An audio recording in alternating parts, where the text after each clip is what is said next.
Assalamualaikum warahmatullahi wabarakatuh. Nama saya Fardisha Hindrawan Berlian dari Fakultas Hukum UPN Veteran Jakarta dengan NIM 19106111055. Pada video kali ini saya akan menjelaskan tentang sumber-sumber hukum internasional. Pengertian sumber hukum internasional. Sumber hukum internasional merupakan berbagai materi, kebiasaan, atau asas yang mengandung atau menjelaskan aturan-aturan hukum internasional. Pengertian sumber hukum internasional menurut para ahli. Mokhtar Kusuma Atmaja.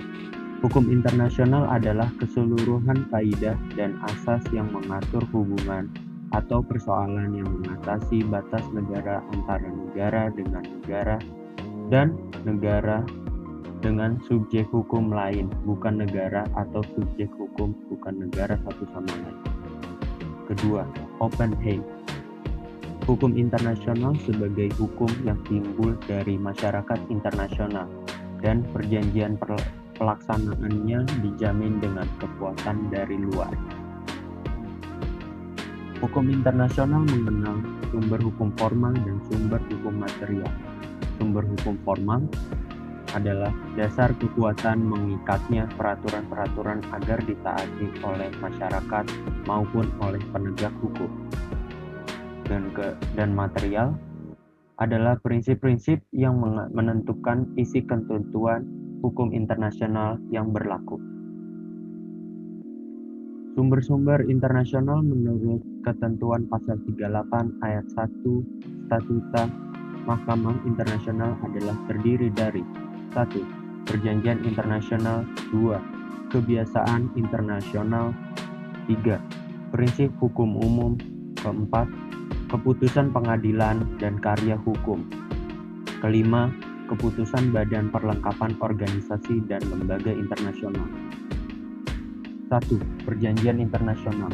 Perjanjian internasional adalah perjanjian yang dibuat oleh dua negara dalam bentuk tertulis dalam rangka menuju tujuan-tujuan hukum internasional. Perjanjian internasional memiliki beberapa istilah lain diantaranya traktat, fakta, konvensi, piagam, charter, declaration, protokol, arrangement, accord, modus vivendi, covenant, dan sebagainya. 2. Kebiasaan internasional. Kebiasaan internasional merupakan sumber hukum yang paling tua. Kebiasaan internasional yang telah menjadi praktik-praktik umum dan diakui sebagai hukum saja yang dapat dikategorikan sebagai sumber hukum internasional.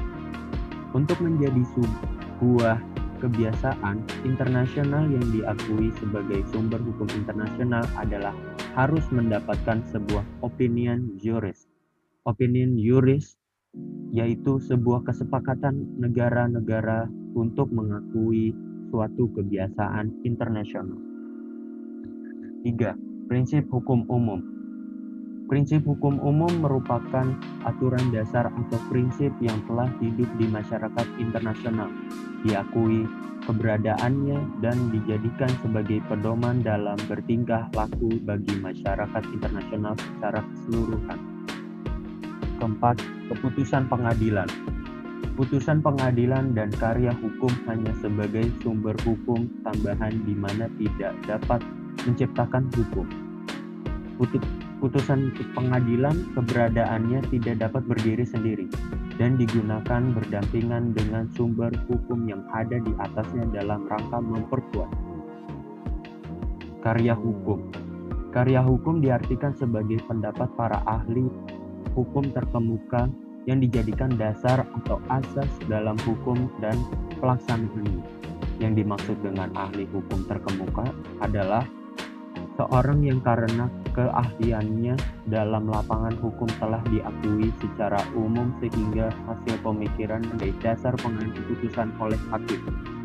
Karya hukum mewarnai perkembangan dan dinamisasi hukum internasional dalam rangka pembentukan hukum internasional yang lebih mengikat dan lebih kuat dalam bentuk perjanjian internasional lainnya.